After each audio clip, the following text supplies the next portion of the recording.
Well, before we start talking about the beyond, let me first tell you about something that is very much still here, and that is my wretched sinus infection. Although I will say, now that I'm on my second course of antibiotics, it's finally starting to clear. But second course of antibiotics, man, yuck. I hate antibiotics. They cause so many other problems. And although it is starting to work with clearing the sinus infection, I got about 5 other problems that flared up. But I'm here, and I'm sounding better. There might be the occasional cough, but let's face it, you're used to that by now. So today, let's talk about some ghosts, huh? And by that I just mean my mediumistic abilities and spirit dreams and all of that. I've touched on some of these things in other episodes, and I've certainly talked about the psychic part of my life a little bit, but I don't talk as much about my mediumistic abilities and communication with the dead. So today is going to be all about what it's like to talk to dead people, or more accurately, their spirits, right? And how I'm going to lay this out for you is the how, right? How do we actually commune with those who have passed? And I'm specifically going to focus on humans today. You know that I like to talk to the spirits of trees and things like that and canyons, but today is all about people. So number 1, how do we communicate with those who've passed on? I'm going to go through some practical steps. Secondly, I'm going to say some specific stories. I'm going to tell you about some really interesting experiences I've had communicating with various ancestors on my side and actually my husband's side, because his ancestors have visited me a couple times. One of them's a regular, in fact. So I'm going to talk about those specific stories. So the how and the stories, and then finally why. What's the purpose and significance in communicating with the quote-unquote dead? They're gone, right? Some people might think. So why commune with them when we can't hug them, or it might be different now? Like, what is the overall purpose? Now, I'm sharing from experiences that are unique to me, but I firmly believe that they will help you as well. And some of the foundational knowledge that I'm going to give you is collective knowledge of psychic mediums. So it's not just me when it comes to some of the how we do this. It's based on some of the research and experience of other psychic mediums. So to begin with a quick review, remember that somebody who's psychic is tapping into the energy of the things that are around them, right? It's more about reading energy in general here on Earth. Mediumship is specifically communicating with those who have passed, with those who've moved on to the other side. And by the other side, I mean whatever you believe in of where people go when they die, whether that's heaven, some other spiritual plane, whatever it might be, that's what I mean by the other side. Sometimes I'll use the term the veil as well. So let's begin with some basics of how. How do we communicate with those who have passed on? Because although I have a particularly strong gift for communicating with the dead, you can tap into your own if you're interested in doing that. And I'm just going to share with you again my own experience as well as some general knowledge I have of the how.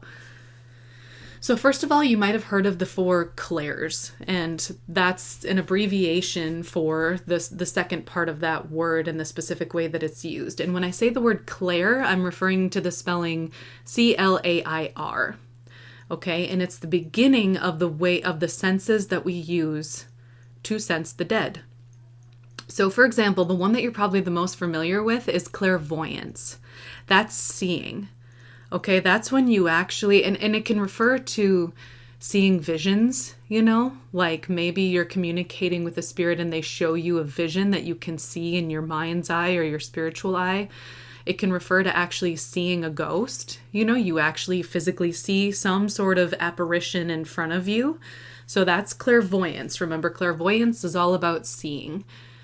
Clairaudience, that's the one that is strongest for me, and that's hearing. Okay, so clairaudience is hearing. That's where you can hear messages from those who've passed on. Sometimes they're audible. Occasionally I've had a couple, like audible to others. Like I've had a couple experiences where something was really like on the outside making a noise. But most of the time clairaudience occurs inside your own mind, and you know that it's a voice that doesn't belong to you. And when I talk more about my specific experiences, I'll explain how you recognize it, okay? So we've got clairvoyance, seeing, clairaudience, hearing. The third one is called clairsentience. And that's just feeling, okay? It's where all of a sudden you feel a presence. It's kind of like just sensing something is there. I'm going to give you an example of how my husband experiences clairsentience. It gets cold when he knows somebody who's passed on is there. He physically just feels like a cold wave. So clairsentience, clairsentience is all about feeling, just a general overall sense that you have that there's a presence with you, that something is there. Often, these three clairs can work together.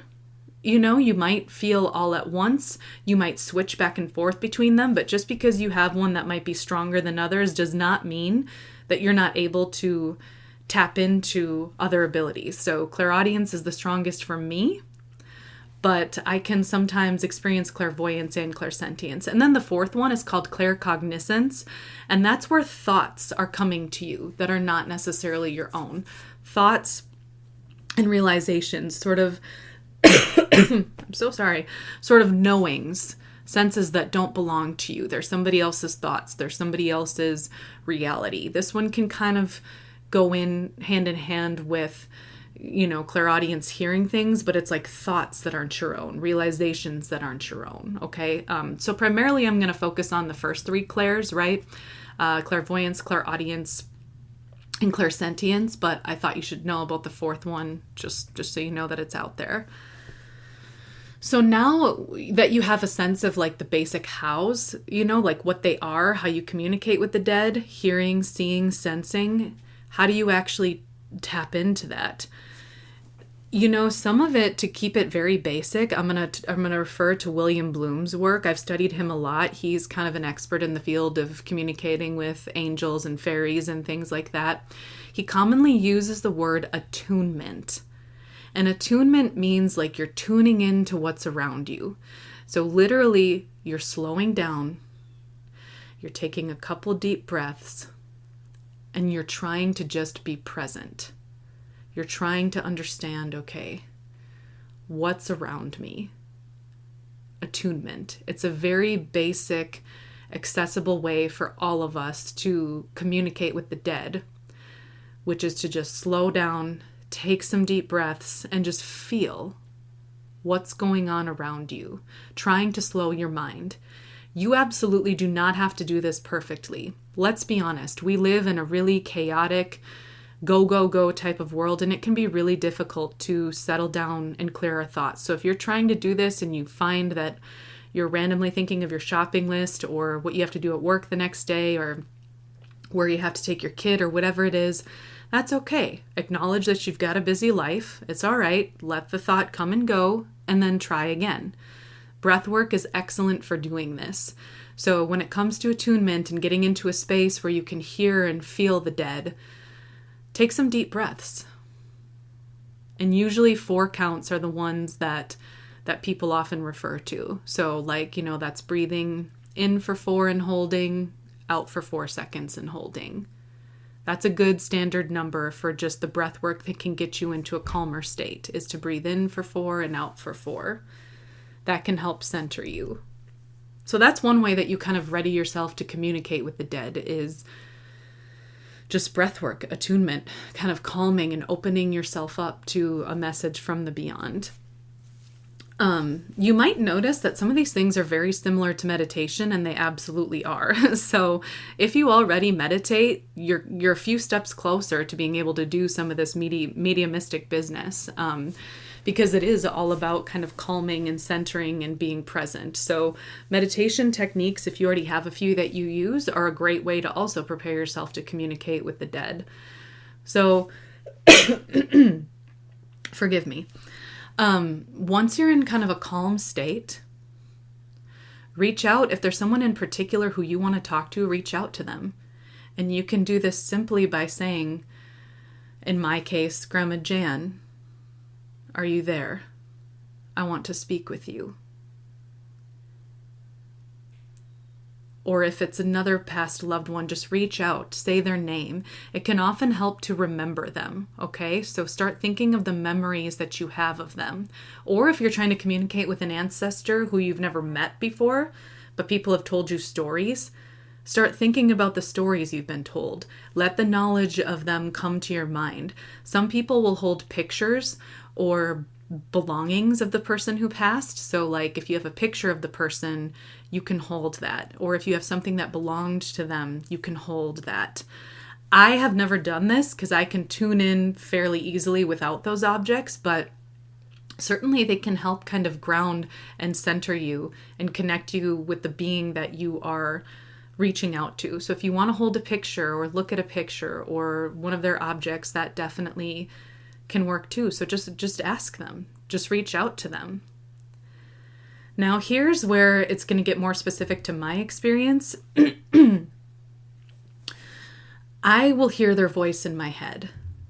And it doesn't necessarily sound like their voice when they were alive. It's just a voice that I distinctly recognize as not my own. You just kind of know when they're speaking to you. And often the answers just kind of flow. There isn't a whole lot of pausing. So I'll say that in my experience with the deceased is that they don't pause a whole lot. They kind of just flow. So let me get a sip of a beverage here. Again, I apologize for the seal that's just popping up in these recordings, but it is what it is. So the dead don't really pause much. The answers just kind of flow. I'll hear this voice in my head. Now, what am I hearing? Well, that depends on the questions you ask. If you have a specific question you want to ask them, ask.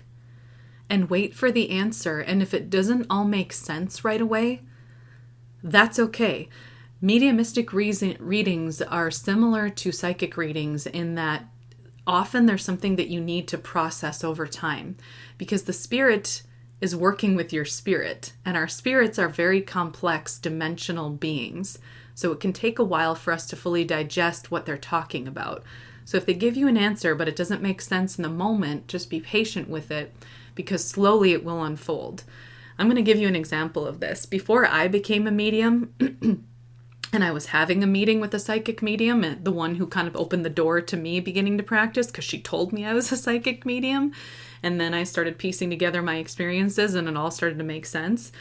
The medium told me that my maternal grandmother, my grandma Jan, pushed through, and she gave me, and by pushing through, she means kind of like pushing through the veil, like kind of sort of bridging the gap between the other side and our earthly plane to talk to me. So that's what I mean by pushed through. And the medium told me that my grandma likes the things that I write. And at first I didn't believe the medium. I thought, what? No way does she like the things I write. My grandma, when she was alive, was a conservative Christian, just like the rest of my family. I write about demons and monsters, and I swear, and I'm very left-wing when I write. What do you mean my grandma likes? No, she doesn't. And I didn't say that in the moment. In the moment, all I said to the medium was, okay. But as time went on and I learned to tap into my own mediumistic abilities, I realized, and this is an important lesson for you too, that my grandma's on the other side. It's her spirit. She's not limited by some of the things that weighed her down in this earthly life. And by things, I mean her own trauma, societal expectations, lies that she had been told and believed, some of that generational trauma and cycles that we don't break. My grandma isn't bound by that anymore. She's her spirit. She's her soul. She can see clearly and she sees the world differently. So it is absolutely very possible that my grandma likes the things I write because she's just her pure self now, without some of the earthly bullshit weighing her down. But that took me a while to realize.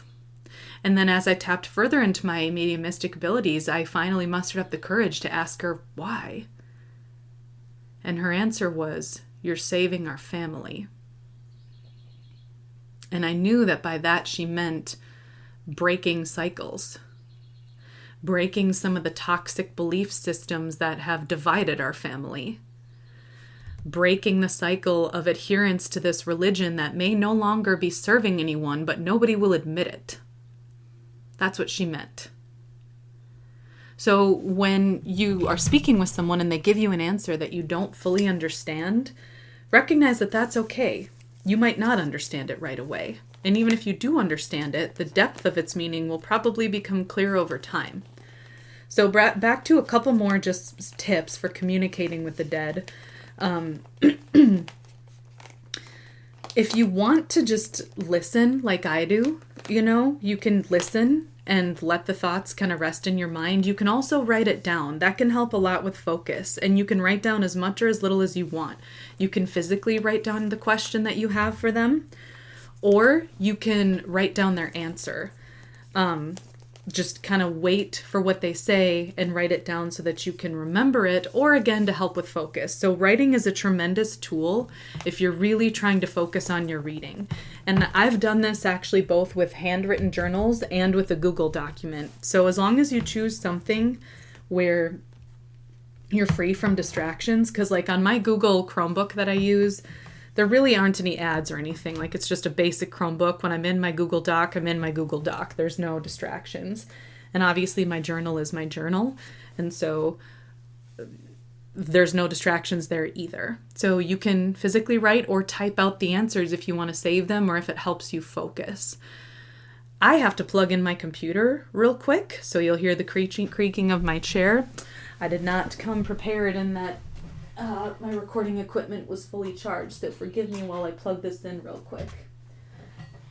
Speaking of distractions, am I right? But in the long run, it's worth it because this won't get cut off midway.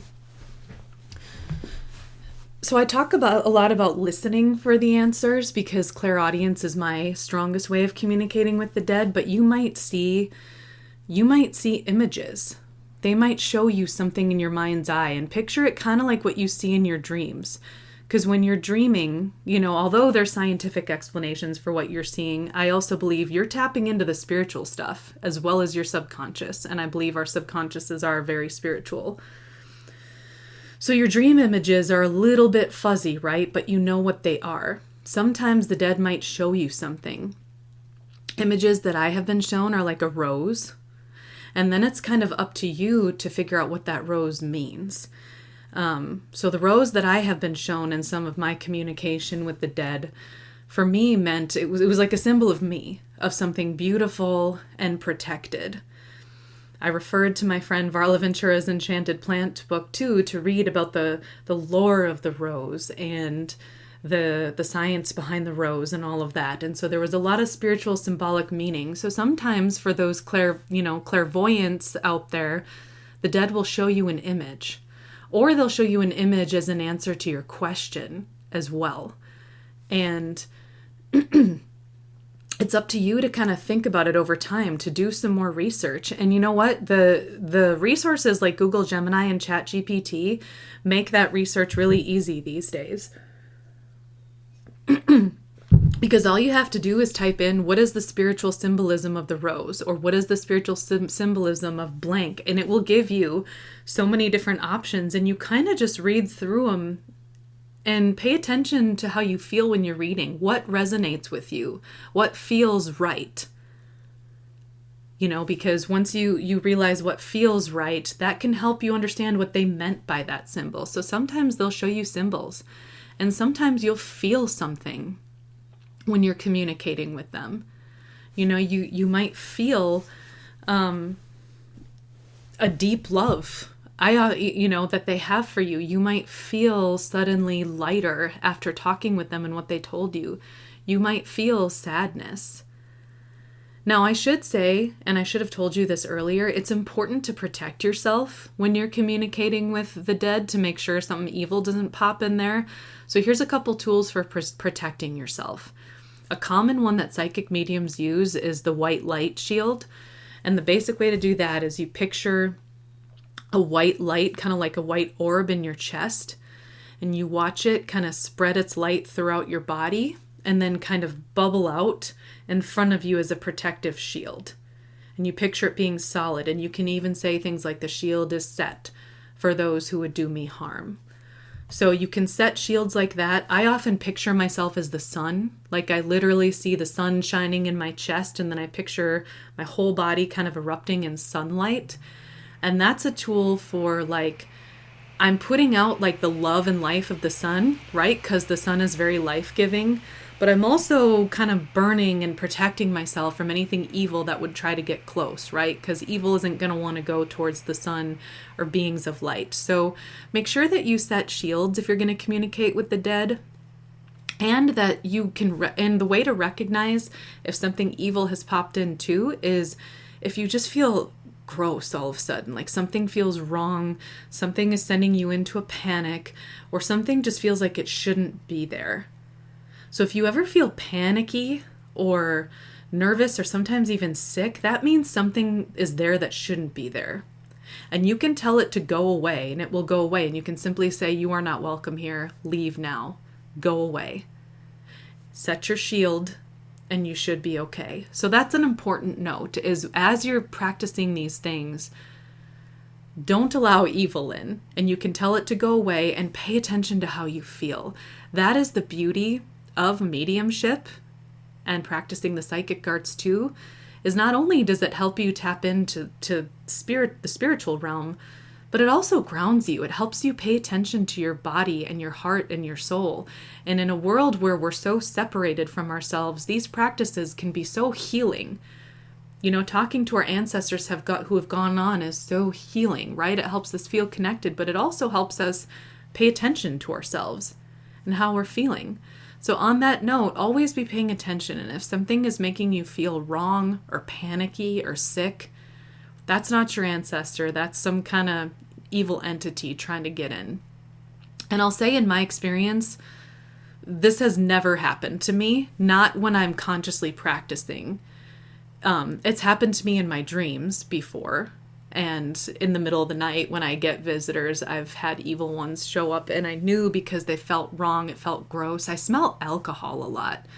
Weirdly enough, like when there's an evil spirit here, I smell alcohol for some reason. And I forgot to mention that sometimes you can smell things as well when there's a spirit near. It's only happened to me a couple times, but it's a real thing. So all of that is to say that it doesn't happen often because we are powerful beings and we absolutely have the power to tell negative entities to go away. But just be aware of that, be cognizant of that if you are attempting to communicate with your ancestor who's gone on and it feels panicky, evil, or whatever it might be, then just, take a step back. I'm also going to say this. I have never spoken with an ancestor who didn't want to speak back to me, but just remember that each soul has its own journey. And if your ancestor doesn't answer or they don't feel ready to communicate with you, we got to respect that because they're on the other side, on their own journey. Don't push it if they're not ready yet. It just might not be the time. In my case, those who've communicated with me were more than ready and had been reaching out to me for a long time. So just know that they might not be ready yet, and that's okay. You can always try again. So I'm going to wrap up this piece about, the how do we communicate with them? And then I'm going to get into the stories where they just kind of show up, because that happens too. And I'm really excited to share some of those stories with you because it gets pretty wild. But really cool at the same time. So when you're consciously communicating with them, though, like I said, attune, right? That's step one. If you have a question, ask it. Or sometimes, and I didn't mention this yet, you can ask them if there's anything they want to tell you. What do they want to tell you about? Is there a message that they want to give you? You can kind of just remain open to what they have to say. You don't always have to come with a message. And you can also sometimes just tell them, I really want to connect with you right now. I really want to feel you right now. Especially if it's someone who you loved dearly and you miss them. And you can also ask them for signs too, that they're near.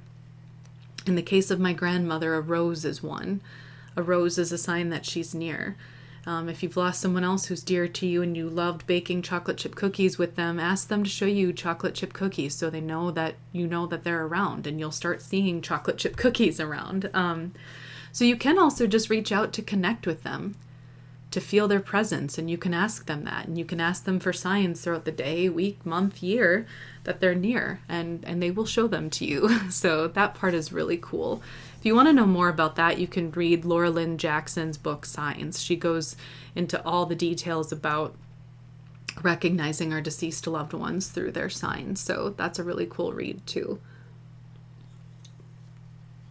But on a basic level, that's how you communicate with people mediumistically. It's all about just settling, attuning, doing some breath work, reaching out to them, saying their name, holding their picture if you want, holding things that belong to them if you want, and writing down, the answers that you get, or listening for the answers. So now to get into some stories, because here's the thing. The dead have a way of showing up unexpectedly. And I'm going to tell you a couple stories of people or deceased loved ones who have shown up to me.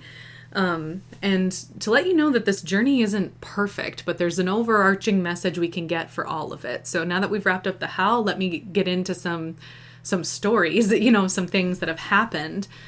And that's another way for you to kind of recognize what's going on.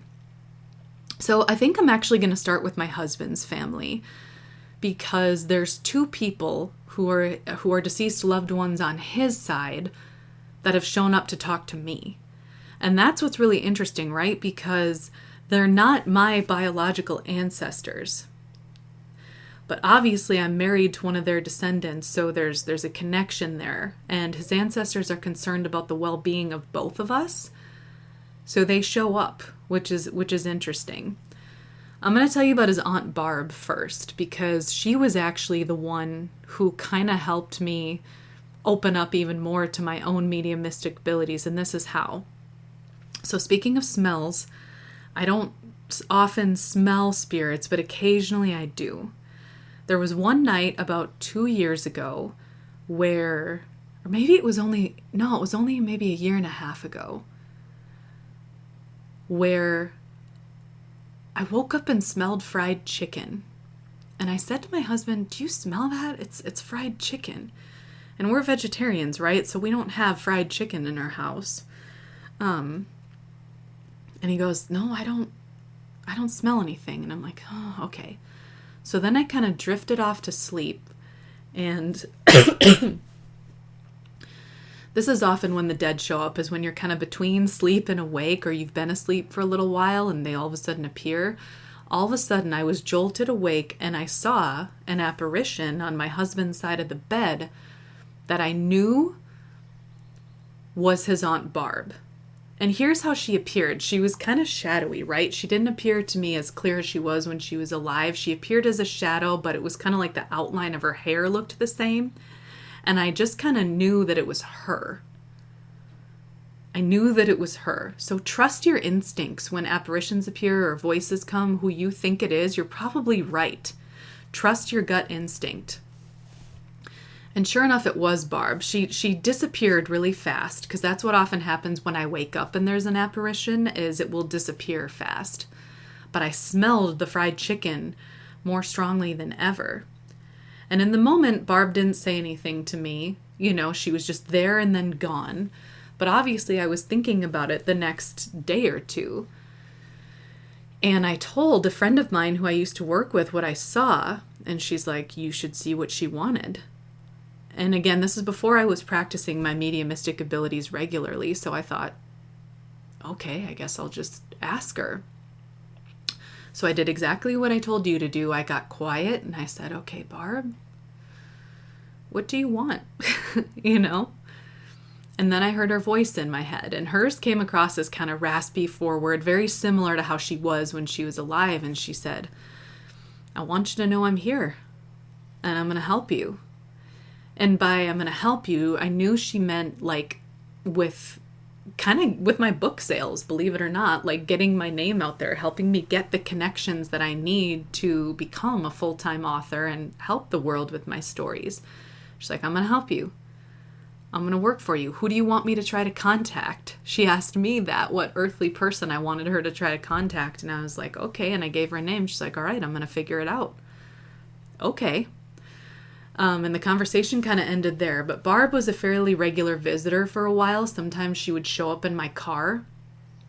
And in a minute, I'll explain how you sense when a spirit is there, when they randomly show up when you're fully awake and conscious.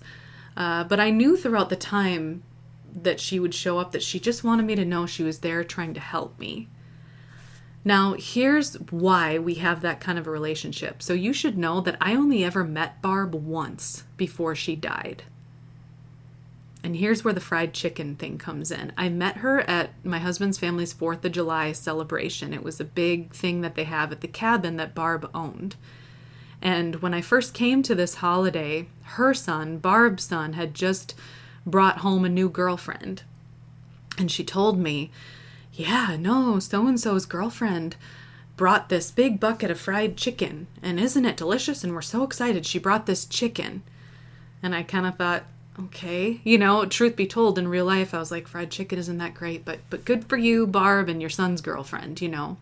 But Barb was also very friendly to me. She was like, you can use this bathroom. Usually I don't let people use it, but you can use it. She just liked me right away and was friendly. And my husband always said, oh yeah, if Barb were still alive, she would be pushing your book. She would want your name out there. She liked you, but she also would believe in you. She was good at advocating for her family when it came to their projects, their art, their business ventures, whatever it is. She was always very supportive. And if she were still alive, she would support you. So that's where the connection to what she wanted came into. And she was trying to tell me that even though she died, she's still going to help me somehow from the other side. So that's pretty cool. And that's where the smell of fried chicken came from. Although Barb herself doesn't smell like fried chicken, it's like a memory that I had associated with her. So sometimes if you're seeing or smelling something, it's also the dead's way of like, they know what you kind of associate with them. And it might be something really goofy. So whatever the smell is, it might have something to do with an aspect of who they were on Earth or what your connection was to them on Earth. So sometimes between awake and asleep, I've seen some apparitions. And it used to scare me, but I get more used to it now. It still startles me. But then instead of just getting afraid and screaming like I used to, I try to see what they're showing me before it disappears. Or if it's an evil thing, I tell it to go away, and it does. And then in the morning, you know, when I'm more conscious, I will research more about what that spiritual symbol means. So that's one example of how somebody just kind of pushes through or appears without you really asking them to. Another really good example is my husband's dad. His name was Mike, and he actually passed away about 20 years ago, long before I ever was even dating my husband. And I had always wanted to know Mike, you know. He sounds like a character. He basically sounds like somebody you would see in The Sopranos. He was very much like a good old boy, small town businessman, but had a lot of connections, literally looks like a member of the mafia, you know, like thick black hair, smoked, had these big fancy rings, again, good connections. That was kind of what he was, big small town guy. But again, I never met him. I only have my husband's stories. And he's kind of a regular visitor in our home, and he likes to pop in randomly, often with messages for me or messages for my husband. And probably the biggest story that I have of him just popping in randomly happened, and I think I've mentioned this one before, but I'm going to give you the full story. It happened about 9 months ago, something like that.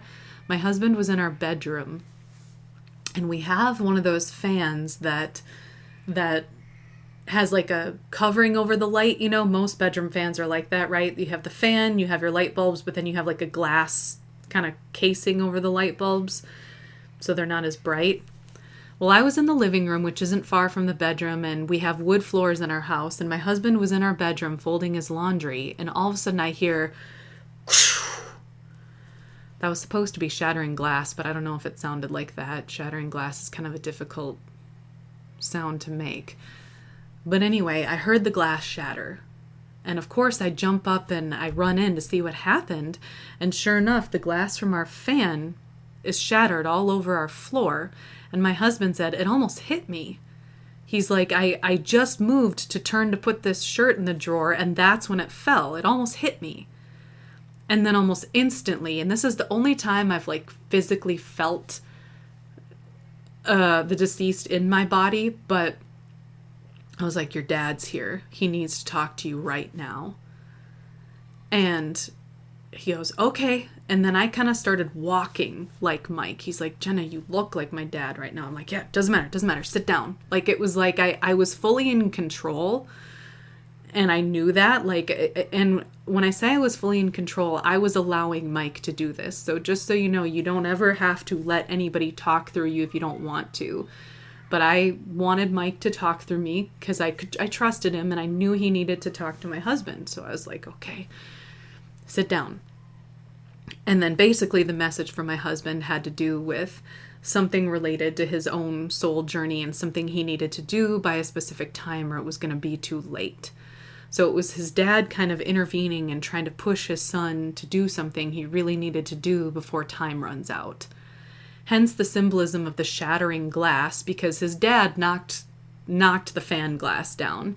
And I asked him, I was like, did you do that? And he's like, yeah, I needed to get his attention.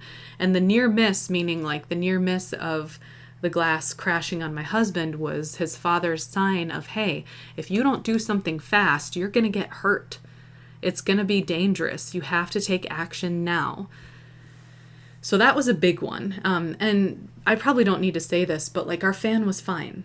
Nothing was loose in the glass. You know, it was perfectly intact.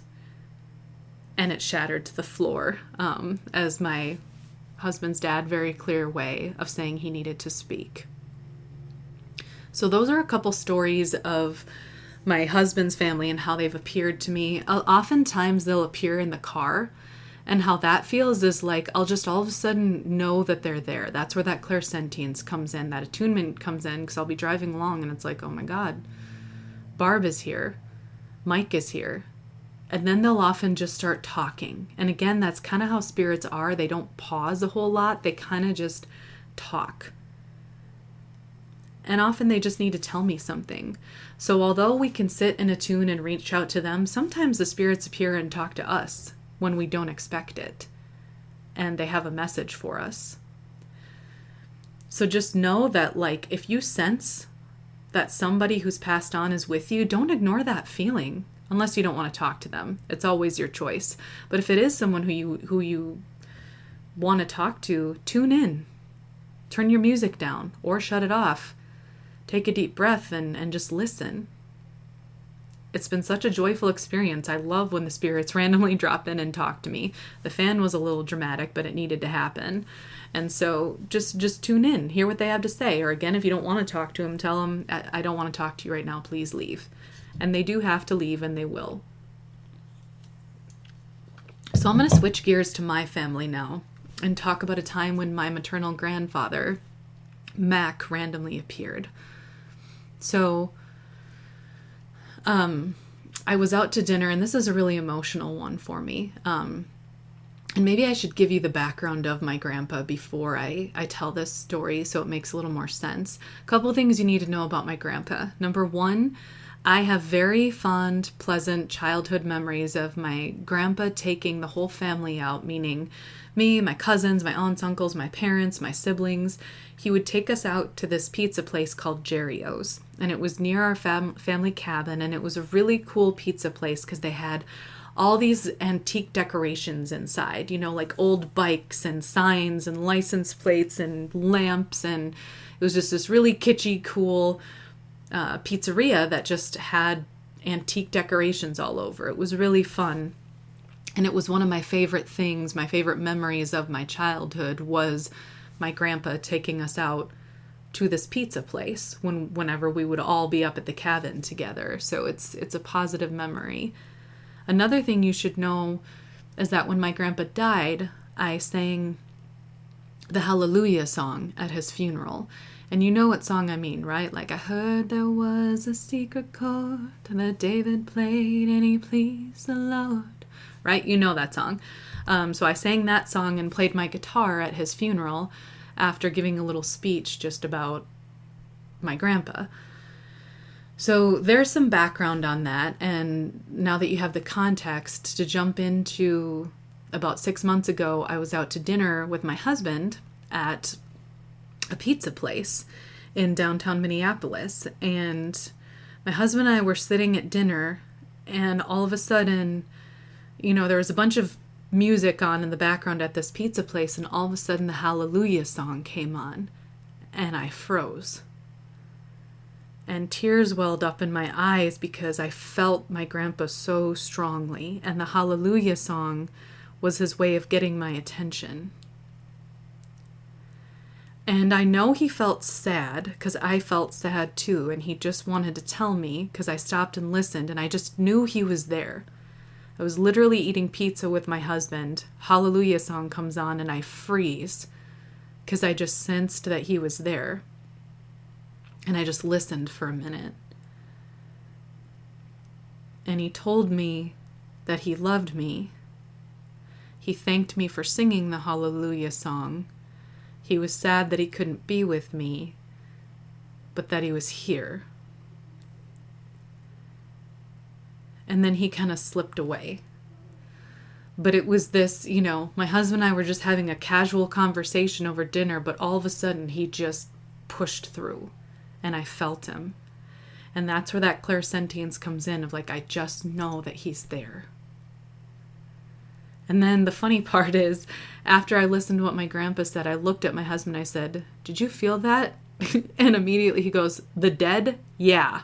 Because like I said, for my husband, he didn't know who it was, but he said, yeah, it got cold all of a sudden. I knew someone was here. And then I told him the story of what my grandpa said to me. So our loved ones push through sometimes, and I don't have the time to tell you all of the stories. Maybe if you want to hear more, let me know and I can tell you more, because I don't have enough time in this episode to go through all the stories where loved ones have randomly pushed through and appeared. But the number one thing that you need to know about when they randomly push through is not to ignore it. If you sense that your grandma's there, or your father's there, whoever the loved one is that passed, believe yourself, believe your spirit, believe their spirit, believe that they're there. Don't brush it off. And again, they won't come with evil. They won't make you feel sick. They won't, make you feel ashamed. The spirits of those who love us, who've passed on, they come with pure intentions. And even though I felt sad with my grandpa, it was like this shared love sadness, sad he couldn't be with me. But if anything ever pushes through and again you feel sick or panicky or wrong, tell that to go away. Again, that rarely happens, but it can. So just recognize the difference. But I'm going to wrap this episode up with dreams and then the why. So just the reminder of why all of this matters. So dreams, they are often a way that our loved ones will drop into. And what's really cool about dreams is we can see them, right? My grandparents have appeared to me in dreams multiple times. But the one that I'm going to talk about is probably for the interest of time, I'm going to talk about my grandma Jan. She has been the spirit who's appeared to me most often and talked with me the most often. And again, she's my maternal grandmother. So I had a dream about 4 or 5 months ago where I was in her bedroom, her bedroom that she had when she was alive. And I should say in this example, I didn't physically see her. I sensed she was there, but I didn't see her. I have had other dreams where I've physically seen her, but this was not one of them. So I was in her bedroom and there were flowers everywhere. She had vases of all kinds of beautiful, colorful flowers, but the one I noticed the most was this big vase full of red roses. And in this dream, I heard a voice say, "I am not there, I did not die." Right? And that refers to the poem that we hear at funerals a lot, right? About do not go to my grave and weep. I am not there, I do not sleep. Right? It's from that poem, and I don't know who the author is off the top of my head, but you know what poem I'm talking about. And I'm pretty sure it's called "Do Not Stand at My Grave and Weep." But the point is, the line, "I am not there, I did not die," After I heard the voice say that, and I knew it was my grandmother's, because in this dream I was in her bedroom. I was by this big bouquet of roses, and then I saw on her dresser that she had all these letters in her handwriting, and my grandmother had very distinct handwriting. So in the dream, she had these letters that were unopened and that weren't sent. And this was such a beautiful dream of me being in this room with these flowers, looking at these letters. And then when I woke up, I knew that her presence was in the dream and that she was trying to tell me with the letters that she still had a lot to say to me. And of course, that line of, "I am not there, I did not die," that was her communicating with me that she is with me, that the spiritual world is very real, both for my relationship with her, but also in general, that we are all much closer to our deceased loved ones than we think. I think it was Arthur Conan Doyle, the guy who wrote Sherlock Holmes, who said, "Death is only a veil." And I firmly believe that it's kind of just a screen, and that our loved ones are right here with us. There's just a veil. They're communicating in a different way. And that's the message that my grandma was trying to send to me. That not only is she still here with me, and not only does she have plenty to say, but we all are much more connected to the spiritual world and lost loved ones than we think. And wow, is that profound. And it leads me perfectly into the why. Why do we communicate with the dead? Well, number one, our ancestors understand things after they've died that they didn't understand when they were living. So it can be very healing, both for your relationship with them, because let's be honest, our relationships with family can be complicated.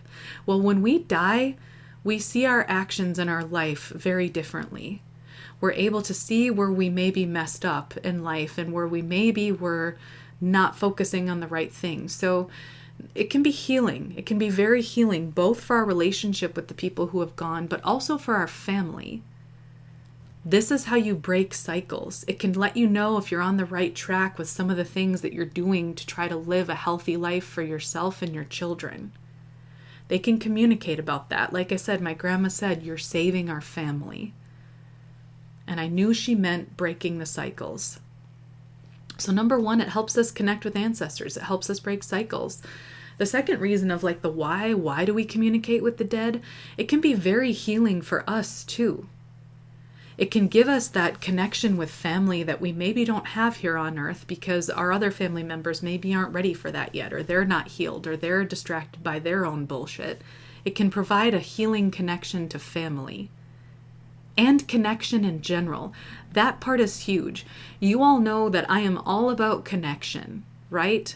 Recognizing that we are not so separate from each other, those who've passed, and nature and the spirits than we think. Connection.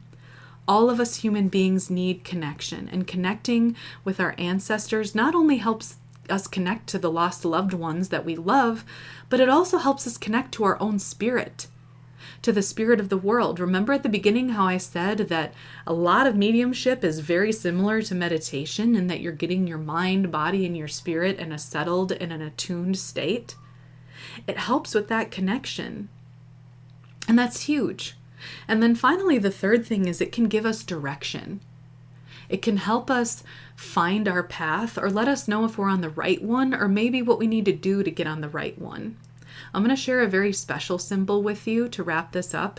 I've dreamed about both my maternal grandmother, Janet, and my paternal grandmother, or grandmother Ruth. And this is where I maybe had too much to say and got confused and said something about the dream I had last night. The dream I had last night was about my grandmother Ruth. And one of the things she showed me in this dream, I actually did see her, but she showed me this image of when she was younger, and she was ballroom dancing with my grandfather. And I watched them dance in a circle. It was a very clear circular formation. And that brought back a memory I had of my grandma Janet from about 6 months ago, where she appeared to me in a dream and she was dancing with me, like we were ballroom dancing together. So I paid attention to this dream where my grandmother Ruth showed up, as well as this prior dream I had of my grandmother Jan. And in both of these dreams, we were dancing, or I was watching them dance in a circular motion. So again, thank you to Google Gemini. I did some research. What's the spiritual symbolism of ballroom dancing? Or I typed in my dreams, what is the significance? And what it comes down to is harmony. Dancing, especially in a circular motion, creates harmony. You're moving in a fluid way with those around you. My grandma Ruth had also brought up some things from my past in the dream. And in the dream, I thought, why are you bringing that up? I wondered that, what? But then in the light of day, when I had time to process it, I realized she brought up my past because she was encouraging me to look at it not from a place of shame, but a place of who was, forgive me, but a place of who was I and what kind of love was I trying to search for or create in that environment. Because as all of you also know, I struggle a lot with shame. And my grandmother Ruth was trying to help me heal. She brought that part up of my life because she didn't want me to look on it with shame. She wanted me to take a closer look at the truth, to pull away that veil of shame and instead look at it through eyes of what were you trying to connect? What were you trying to love but didn't know how? So communicating with our ancestors, as well as paying attention to the messages they send us in our dreams, they can help heal us. They can set us on our path. They can provide clarity. My grandmother Ruth provided clarity of, okay, I need to take a look at my past and know that I don't need to be ashamed. And a great way to make sense of all this, like I said, is to just start researching spiritual symbols, but also to journal about it. That's huge. Ask yourself some questions. Journal your feelings. Journal what you find from your dreams, and that will help provide clarity. It's a really, really beautiful thing. A really beautiful thing. And I want to encourage all of you, if you're ready, to reach out or go see a medium too. You know, they're pretty much everywhere, you know, but I encourage you, you know, if you need some guidance, I encourage you to try to connect with your ancestors if you can, to see what you can learn from them, to see what that connection means. And know that sometimes they just randomly drop in, which can be really, really cool. But it all absolutely has to be done, you know, with your consent. So you can always tell something to go, and it will. Every experience I've had with my ancestors who've passed on has been a positive one, where I've learned something. But be willing to be patient with it. You might not get all the answers right away or get what you expect, but they will unfold over time as you're ready. And it's such a beautiful, powerful thing. Thank you so much for listening today, for paying attention to some things that might have stretched, you know, your thinking a little bit, or maybe not. Maybe you're really into this stuff. And let me know if you want to hear more of my stories, because I obviously ran out of time, you know, explaining. I could tell you tons more stories where ancestors appeared, you know, or spoke to me through dreams. And pay attention to your dreams. That's the other thing I was going to bring up. I found myself kind of stalling and not ending this because I knew that there was something else that I wanted to tell you before I left, but I forgot what it was. Now I remember. Your dreams. Listen to your dreams. Start journaling them. Work with the technological resources that we have to see what the symbolism might be. Because I firmly believe dreams are a very powerful way for our ancestors to communicate with us, because our mind is open to more spiritual things when we're dreaming. We're more open to the spiritual realm during that time. So don't ignore your dreams. They come from a very powerful place of your subconscious. And often what our dreams are, whether our ancestors are in them or not, it's our subconscious trying to bring something to our intention. But because it's symbolic, we often dismiss it. Because it's hard to understand at first, we dismiss it. But pay attention. Attune to it. Because if you just spend some time with it, you'll discover what it means, and it can provide some very powerful clarity. The clarity that my grandmothers provided to me in my dreams was all about love. Love is obviously something we all need and want, and they gave me clarity for that. So pay attention to your dreams. Pay attention to your ancestors who might show up in them. It's not a joke. It's not fake. All of this stuff is absolutely real. It's all absolutely real. And you'll find that you'll get to know yourself a lot better. You'll love yourself a lot more. If you're seeking for more self-love and self-esteem, pay attention to your own mind. Pay attention to those who've passed who love you, because I can tell you more powerfully than anything else. Listen to this, and then I promise I'm going to sign off.